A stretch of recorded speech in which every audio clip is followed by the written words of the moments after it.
new Star Trek series coming in 2017. And as you know, I've been a lifelong fan of the series. I was born 6 months, almost to the day, before Next Generation aired, and was literally, nursed in front of Next Generation and grew up watching that in Deep Space Nine and Voyager, and watching over and over again reruns of the first couple seasons of Next Generation and the original series and all the movies. Growing up, I saw all the Next Generation movies in theaters, had a collection of like a couple of hundred Star Trek action figures and all kinds of play sets, and to this day, I really want to get into collecting Laserdiscs, and one of the main reasons is all those cool special Star Trek ones. I mean, I'm a huge diehard Star Trek fan, and I'm not in any way excited for this announcement. I went through a stage of excitement when I first read it, a couple of seconds where I was thinking like, oh my gosh, more Star Trek, just because of that immediate reaction, like when I find, a new novel at a used bookstore that I haven't read before, or even an audiobook or something like that. It's that moment of excitement, whether it's going to be good or not. And at first I thought maybe it was going to be Michael Dorn's, Captain Worf thing that he's been promoting for a long time, but that I don't think will ever happen. And then that only lasted a couple seconds, and I got into the reality of the situation with Star Trek and surrounding this new series. And part of the problem is I really don't think they can make another Star Trek. I don't think it's really possible to recreate that feeling and that atmosphere of that heyday of the series. I just don't think it's going to work.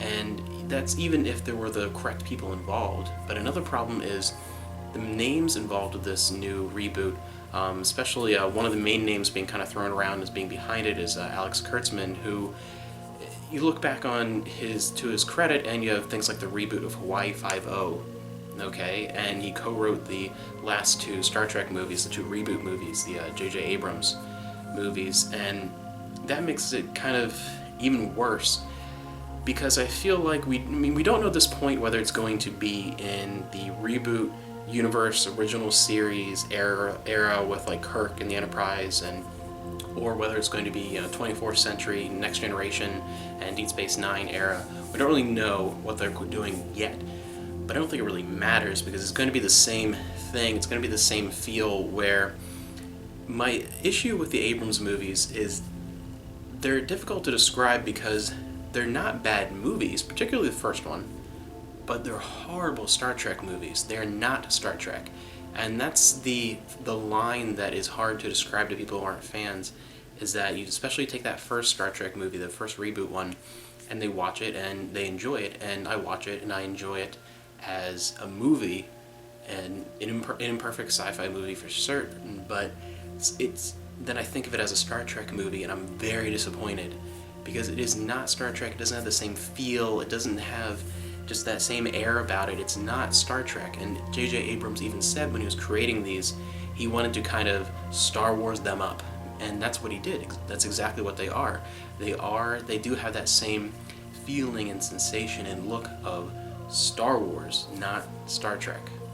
And that's the problem, I think, in creating a new series. I don't think it's going to have the Star Trek feeling. It's going to bring that universe back to life on the small screen, which is an exciting idea, but I think it shouldn't happen. I think we should never get us a new Star Trek TV series, because I don't think, being outside of the 90s sci-fi era, I don't think we can actually really create a new Star Trek series, because it's going to be by people who don't understand why people are passionate about Star Trek. It's by people who are passionate maybe about sci-fi and about film and about creating the television medium for sci-fi, but not particularly Star Trek, or for the wrong reasons. They don't quite get it.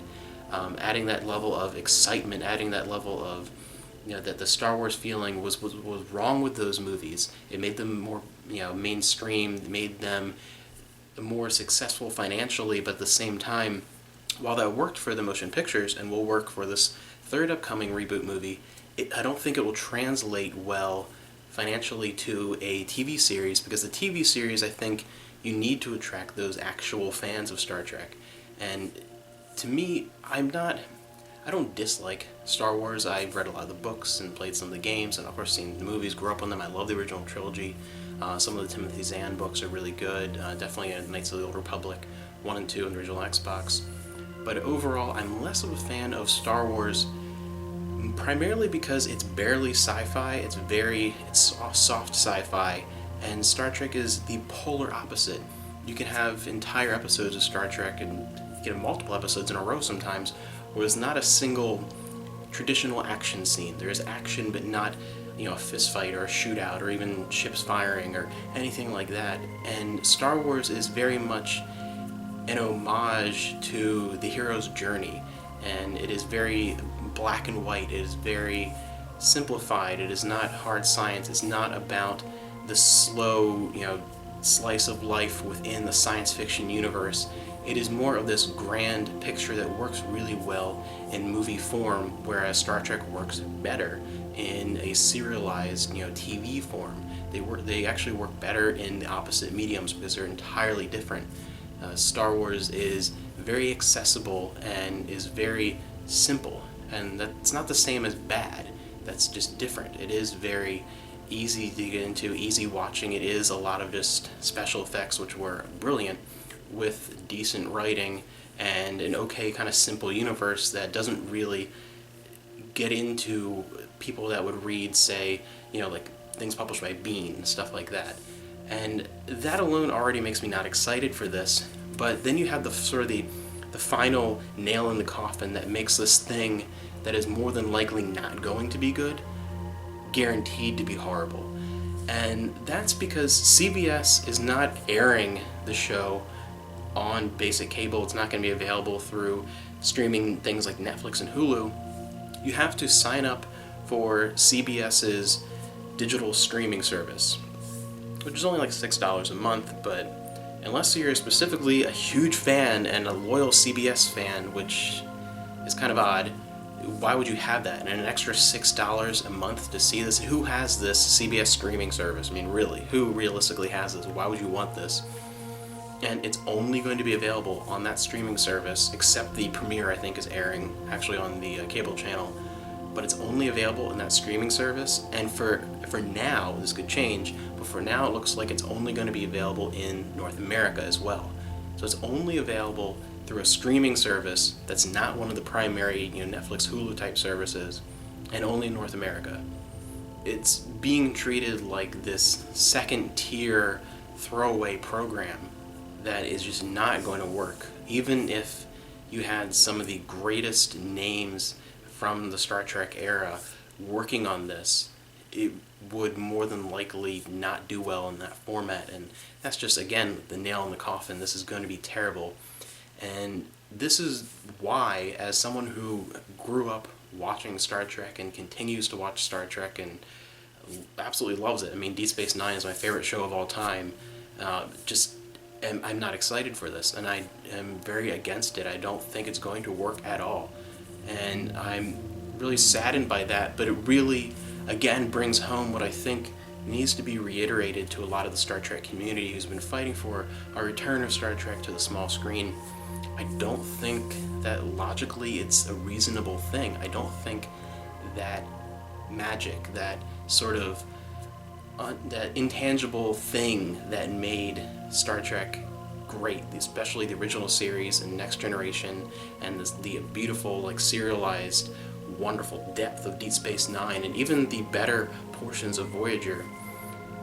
That's not going to be recaptured, and even the better portions of Enterprise, I think, are more likely not to be captured. I think it's something where Star Trek has had a long break, but I think it needs a longer break. I think Star Trek should, after this final reboot movie, kind of go away in that form, exist in books and things like that for a while before they attempt a return to that universe. I think that return, instead of taking this reboot route, which I understand, I'll do a separate video on those movies at some point. I understand why they went that route, but I think the only way to do it properly is to give it a rest for a longer period of time and either never revisit it in that format or really try to be that Next Generation, Deep Space Nine, Voyager era series. Do something in a universe we already know that is already set, and you'll stand a better chance at recreating that magic. But Yeah, not excited at all. Star Trek should be laid to rest either for good or for a very long time, and we should just enjoy what we have. We have decades worth of TV shows with long seasons. I mean, that's one thing that's been interesting for such a kind of big budget, very complicated sci-fi series. The number of episodes per series, per season on those was fantastic. I mean, of all the movies, there's so much, and even like the point-and-click adventure games and other different video games and all the books, and we have such a huge, rich universe that's massive that maybe it's better if it doesn't exist in that form anymore. Lay Star Trek to rest. So, yeah, as a lifelong Star Trek fan, I'm not excited.